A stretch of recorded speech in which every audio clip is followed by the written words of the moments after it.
मूल माटी का पहचान, मूल माटी का पहचान।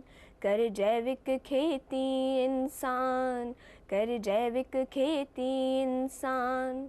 रासायनिक खादें करती नुकसान, धरती हो रही बेजान, धरती हो रही बेजान। कर जैविक खेती इंसान, कर जैविक खेती इंसान। फसलें पशु मानव परेशान, सब कह रहे यही दास्तान, सब कह रहे यही दास्तान। कर जैविक खेती इंसान, कर जैविक खेती इंसान। सृष्टि की शक्ति को मान, है जैव विविधता इसकी जान, है जैव विविधता इसकी जान। मूल माटी का पहचान, कर जैविक खेती इंसान। मूल माटी का पहचान, कर जैविक खेती इंसान, कर जैविक खेती इंसान, कर जैविक खेती इंसान। मानव ने मिट्टी को जोतने के लिए हल की खोज की,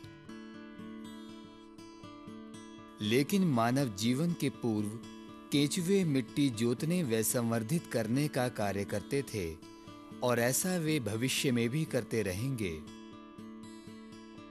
केंचुए वानस्पतिक अवशेष, कार्बनिक पदार्थ और गोबर को मिट्टी में बड़ी खूबी से परत दर परत मिलाते हैं। वे कार्बनिक पदार्थों व मिट्टी को खाकर जो अवशेष छोड़ते हैं, वो फसलों व पौधों के लिए एक घुलनशील पोषक तत्व के रूप में कार्य करता है।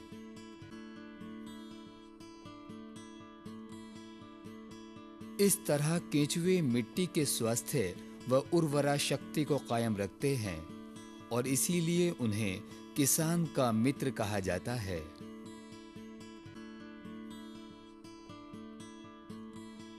केंचुए की लंबाई औसतन 1 सेंटीमीटर से 100 सेंटीमीटर तक होती है। कंपोस्ट के लिए उपयुक्त केंचुए की औसतन उम्र 1 वर्ष होती है।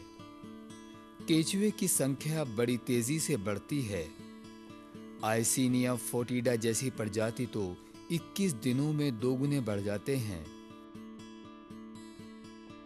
आमतौर पर 15 से 26 डिग्री सेंटीग्रेड तापक्रम इनके लिए उपयुक्त होता है। इनके लिए उपयुक्त आर्द्रता चाहिए। कार्बनिक पदार्थ का पीएच 4 से 8 के बीच होना चाहिए। छिद्रयुक्त व हवादार माध्यम इनके संवर्धन में मदद करता है। केंचुआ दिखने में एक छोटे-छोटे वलयदार कोशिकाओं से बना हुआ लगता है। केंचुए में नर्वस सिस्टम यानी तंत्रिका तंत्र, ब्लड सर्कुलेटरी सिस्टम यानी रक्त संचारण तंत्र, रिप्रोडक्टिव सिस्टम यानी प्रजनन तंत्र, मस्कुलर सिस्टम यानी मांसपेशी तंत्र, डाइजेस्टिव सिस्टम यानी पाचन तंत्र, एक्सक्रीटरी सिस्टम यानी उत्सर्जन तंत्र तथा श्वास प्रणाली होती है। इनकी श्वास प्रणाली अलग से नहीं होती, बल्कि ये अपने शरीर के सतह से सांस लेते हैं।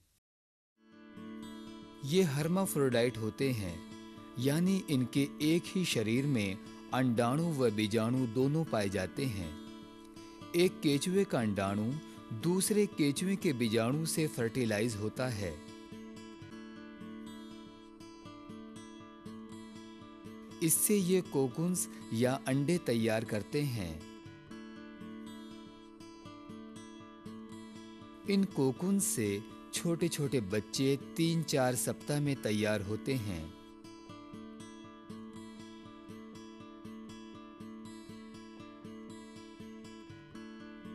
दस लाख केंचुए 120 टन कार्बनिक पदार्थों को 500 स्क्वायर मीटर क्षेत्रफल में एक महीने में पचाकर 40 टन कंपोस्ट तैयार करते हैं।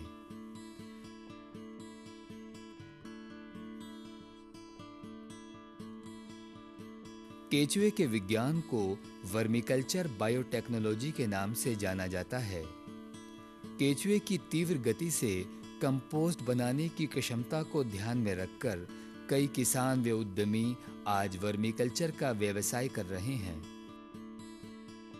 केचुए 3 प्रकार के होते हैं।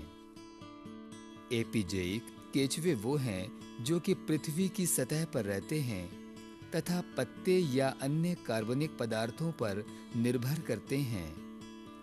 एनेसिक केंचुए मिट्टी की ऊपरी तह में पाए जाते हैं।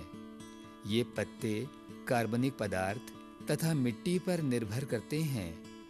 ये मिट्टी के कणों को उलटते पलटते हैं तथा उनके बीच छिद्र बनाते हैं जो वायु व पानी के संवहन में मदद करते हैं। एंडोजेइक केंचुए मिट्टी की निचली तह में पाए जाते हैं। ये तिरछे या समानांतर मिट्टी में चलते हैं।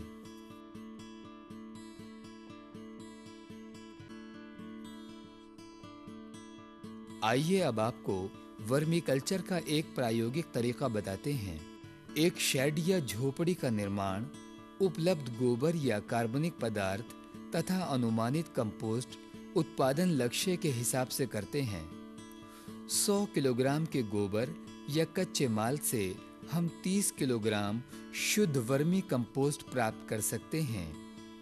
आइसिनिया फोटिडा या लाल केंचुए आमतौर पर वर्मी कंपोस्ट के लिए उपयोग में लाए जाते हैं, जिनकी संख्या एक पूर्ण कंपोस्ट बनाने के चक्र में 3 गुना बढ़ जाती है। वर्मी कंपोस्टिंग के कच्चा माल के लिए सब्जी, फलों के छिलके, गोबर, कृषि अवशेष इत्यादि का उपयोग करते हैं, लेकिन गोबर सबसे उपयुक्त होता है।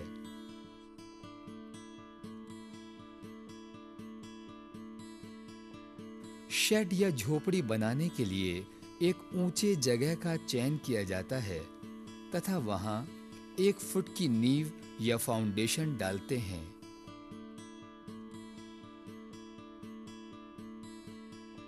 बेड को ठंडा और आर्द्र रखने के लिए बेड वाले जमीन की फ्लोरिंग 1:15 के गारे से करते हैं।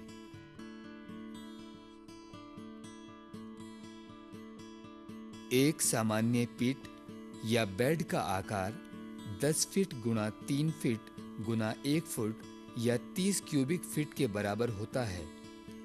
बगल की दीवार केवल ईंट रखकर ही बना ली जाती है। एक पिट या बेड के लिए 6 तगारी या लगभग 100 किलोग्राम गोबर अच्छी तरह तोड़कर बिछा देते हैं।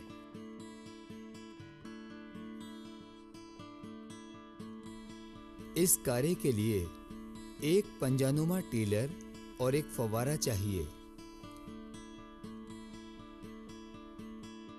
हम गोबर सामान्यतः 20 से 30 दिन पुराना इस्तेमाल करते हैं। इसमें ताज़ा गोबर नहीं डालना चाहिए क्योंकि इसमें जहरीली हानिकारक गैसें जैसे मीथेन, अमोनिया इत्यादि होती हैं जो कि केंचुओं को मार सकती हैं।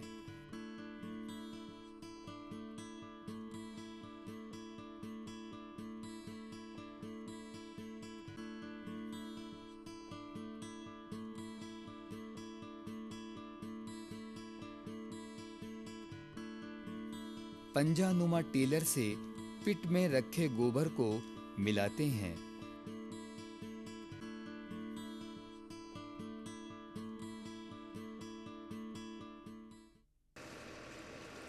पानी का छिड़काव आर्द्रता तथा उपयुक्त तापमान के लिए करते हैं। इसके बाद हम इसमें 3 तगारी या 30 किलोग्राम केचुए के कल्चर प्रति बेड डालते हैं। केचुए के कल्चर को अच्छे तरीके से चारों तरफ फैला देते हैं।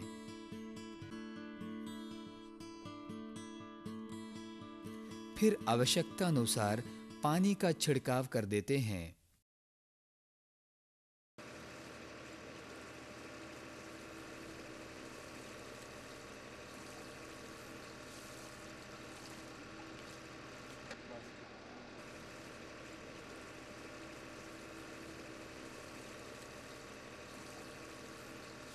3-4 दिनों के बाद अच्छे वायु या ऑक्सीजन के आवागमन के लिए हम बेड को उलट-पलट देते हैं।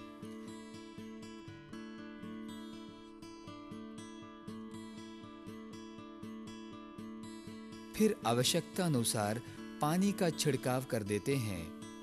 2 व्यक्ति 20 से 30 बेड्स को देखने के लिए पर्याप्त हैं, जबकि बड़े 80 से 100 बेड्स वाले व्यावसायिक इकाई के लिए 4 व्यक्ति की आवश्यकता होती है।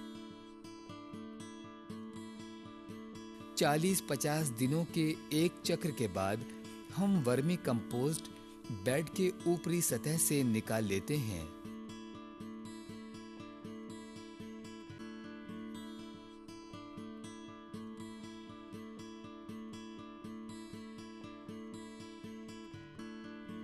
वर्मी कंपोस्ट काले या भूरे रंग में चाय के दाने की तरह होता है, जो कि केंचुओं की विष्ठा होती है। कंपोस्ट में काफी पोषक तत्व होते हैं, जो कि मिट्टी की उर्वरता के लिए जरूरी है।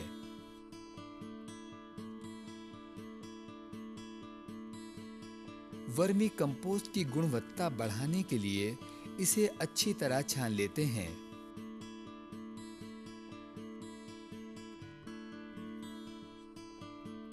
इसके बाद इसे बैग या पैकेट्स में बिक्री के लिए भर लेते हैं, ताकि इसे खेतों में या बगीचों में उपयोग में लाया जा सके। वर्मी कंपोस्ट के अलावा हम केचुए का कल्चर तथा वर्मी वाश भी बेच सकते हैं।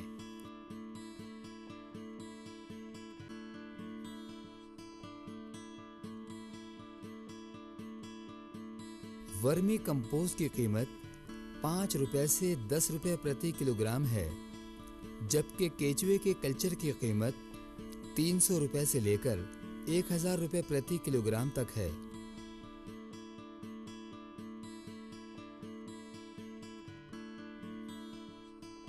इस काम को शुरू करने के लिए एक पूरे पिट या बेड की केचुए की कल्चर को खरीद सकते हैं, जिससे हम धीरे-धीरे कई बेड्स बढ़ा सकते हैं।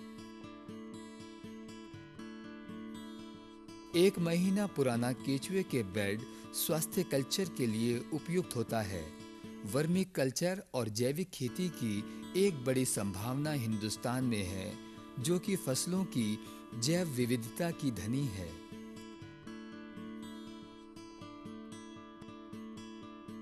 वर्मी कल्चर से बड़ी मात्रा में ग्रामीण व शहरी कचरे को एक मूल्यवान कंपोस्ट में बदल सकते हैं।